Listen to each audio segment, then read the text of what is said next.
عرض یہ ہے کہ یہی وہ چیزیں ہیں جن کو ہم نگیٹ اور جس کو کہتے ہیں کنفرنٹ کرنا چاہتے ہیں سیاست میں.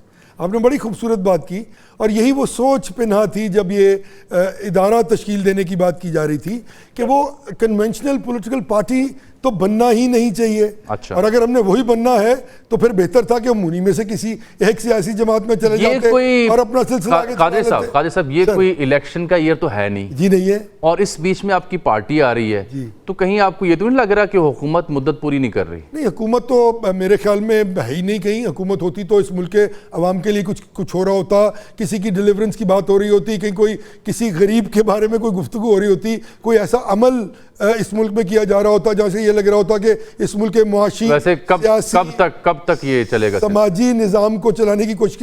یہ چل نہیں رہا سر. یہی تو ہماری لڑائی ہے کہ یہ تینوں پولیٹیکل پارٹیز فیل ہو گئی ہیں اس ملک کے نظام کو چلانے میں. آپ کیا چاہتے ہیں, کوئی چوتھی قوت آ؟ نہیں, بالکل نہیں. چوتھی قوت تو موجود ہے نا. اب یہاں سن لیں, میری بات کا برا نہ منائے کوئی بھی. عرض یہ ہے کہ اس ملک میں روایت پڑ گئی ہے کہ جب آپ اپنی انکمپٹنس, کرپشن, ڈس آنیسٹی کو اقتدار میں آ کے چھپانے کے لیے اقتدار سے باہر آتے ہیں تو آپ نے فیشن بنا لیا ہے کہ آپ اسٹیبلشمنٹ کو برا بھلا کہہ کے اپنے آپ کو جو ہے وہ اپنی ترویج کا ذریعہ بنا لیتے ہیں. بھائی اب سلسلہ بند کریں نا. کوئی پوچھے تو صحیح ان سے کہ آپ نے 4 برس میں کیا کیا تھا خان صاحب, آپ نے کیا کیا نواز شریف صاحب پچھلے 28 برس میں, پیپلز پارٹی نے 40 برس میں کیا کیا, تو the answer would be 0. So my contention yet again remains کہ ہم انہی چیزوں کے خلاف تو. دورانی صاحب یہ فرمائیں کہ آپ بھی حرکت میں آئے, فارمولیز بھی پیش ہوئے, لیکن کسی نے کہا نہیں دھرے. اب میں نے سنا ہے کہ ویٹرنز جو وہ بھی دوبارہ سے حرکت میں آ رہے ہیں کہ وہ بھی چاہتے ہیں کہ ہم مصالحت کا ایک فارمولہ پیش کریں, لیکن نہ وہ کچھ سن رہے ہیں ایسی کسی بات کو, نہ جیل بیٹھے صاحب جو ہیں وہ سن رہے ہیں, بلکہ وہ تو کہہ رہے ہیں مذاکرات کے لیے 3 شرطیں, میرے اوپر کیسز ختم کریں, میرے لوگ رہا کریں اور میرا جو مینڈیٹ ہے واپس کریں. اس کے بعد سمجھ نہیں آتی مذاکرات کائے پہ کریں گے. تو جو ڈیڈ اینڈ سا ہے جہاں پہ حکومت کی ساکھ پہ کئی سوالیہ نشان لگ رہے ہیں, آگے کا منظرنامہ آپ کو اس بیچ میں کیا نظر آ رہا ہے, ہونے کیا جا رہا ہے ہمارے ساتھ؟ بسم اللہ الرحمن الرحیم. پہلے تو ظہیم بھائی کو میری طرف سے سلام. ہم تو انہیں دیکھ کے خوش ہوتے ہیں اور آپ کو بھی دیکھ کے. دیکھیں, جہاں تک سوال ہے کہ آگے بڑھنے کا اور اس وقت کا راستہ, فارمولہ اور دیکھیں جو پولیٹیکل پروسیس جو ہوتا ہے وہ ایک پروسیس ہوتا ہے اور وہ چلتا ہوا پروسیس ہوتا ہے.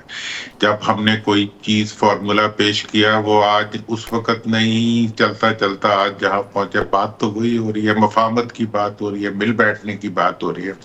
اب میں آگے کا لائے عمل جو مجھے نظر آ رہا ہے, میں بالکل آپ کو خدمت میں عرض کر دیتا ہوں کہ اب دو پوائنٹس کے اوپر پوری قوم اکٹھا ہونے جا رہی ہے. وہ کون سے 2 پوائنٹس ہیں؟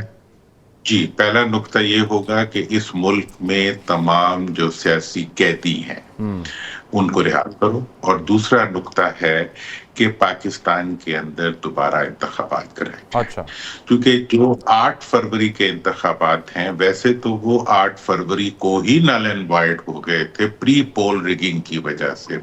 9 فروری کو وہ مزید متنازع ہو گئے تھے 45 اور 47 کے چکر میں, اور پرسوں کے فیصلے کے بعد تو ان کی بنیاد ہی ان کی ختم ہو گئی ہے کہ جس بنیاد پہ وہ الیکشن ہوئے تھے, جس ایکسپلائٹیشن کی بنیاد پہ وہ الیکشن ہوئے تھے, اس کو سپریم کورٹ آف پاکستان نے اس آبجیکشن کو اکنالج کرتے ہوئے الیکشن کمیشن کو اور اس سارے عمل کو. یہ بڑا امپورٹنٹ نقطہ ہے, یہ میں نے قادر صاحب سے پوچھنا ہے, یہ بڑا امپورٹنٹ نقطہ ہے. جو سپریم کورٹ کا ڈیسیژن ہو یا عدت کیس میں فیصلہ ہو یا نچلی جو زیریں عدالتیں ہیں وہاں سے جو فیصلے پی ٹی آئی کے حق میں آ رہے ہیں, اسے دیکھ کر تاثر یہ ہے کہ جو ماضی میں دورانی صاحب بندوبست ہوا کرتا تھا نا, اس میں اسٹیبلشمنٹ ہو یا گورنمنٹ ان پاور ہو, اس کو عدلیہ کی حمایت حاصل ہوتی تھی, سٹیمپ مہر وہ سب کیا کرتے تھے.